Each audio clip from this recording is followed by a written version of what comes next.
মা বাবা মারা গেলে নাকি মেয়েদের বাপের বাড়িও থাকে না। আসলে কথাটা সবার ক্ষেত্রে প্রযোজ্য না। হ্যালো ফ্রেন্ডস, আসসালামু আলাইকুম, welcome to my another blog. আজ আমি আপনাদের সাথে শেয়ার করব আমার শাশুড়ি মা ওনার বাবার বাড়ি থেকে আমাদের জন্য কী কী নিয়ে আসছে, আর আম্মু আমার জন্য কী পাঠিয়েছিল।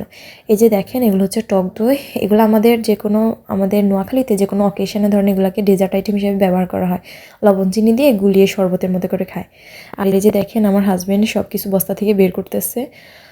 এই যে এগুলো হচ্ছে সাইয়া পিঠা, আমাদের নোয়াখালীর খুবই পপুলার একটা পিঠা। তারপর দেখেন, এগুলো হচ্ছে ভাপা পিঠা, এগুলো কাঁঠাল পাতায় করে বানানো হয়েছে, গুড় দিয়ে বানানো হয়েছে, খুবই মজা ছিল। এটা হচ্ছে তেলের পিঠা। তারপর দেখেন এদিকে মাছ, এগুলো ছিল, আমরা ভাবছিলাম মাছ, কিন্তু আসলে এগুলো ছিল সব আপনার আমসত্ত্ব। অনেকগুলো আমসত্ত্ব দিয়েছিল আমার শাশুড়ির, মানে আমসত্ত্ব খুবই পছন্দ। যাই হোক, এই যে দেখেন এদিকে এগুলো হচ্ছে সাইয়া মাছ।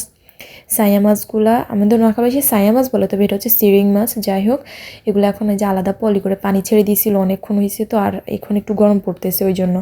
যাই সব আলাদা পলি করে রাখা হয়েছে। এই যে মিষ্টি কুমড়া আপনার, তারপর হচ্ছে সুপারি, মোটামুটি ধরেন কোনো কিছু বাদ নেই, 2 বস্তা জিনিস আসছে তো। লাউ শাক, এটা হচ্ছে স্পঞ্জের মিষ্টি, তারপর হচ্ছে ঝাড়ু, পাটি, শুটকি, কোনো জিনিসে ভাত ছিল না, সবই নিয়ে আসা হয়েছে। যাই হোক, এই যে এইদিকে আমার আম্মু আমার জন্য হাঁসের মাংস, রাজহাঁসের মাংস, দেশি মুরগির মাংস আর হচ্ছে কবুতর পাঠিয়েছিল। সবাইকে ধন্যবাদ। আসসালামু আলাইকুম।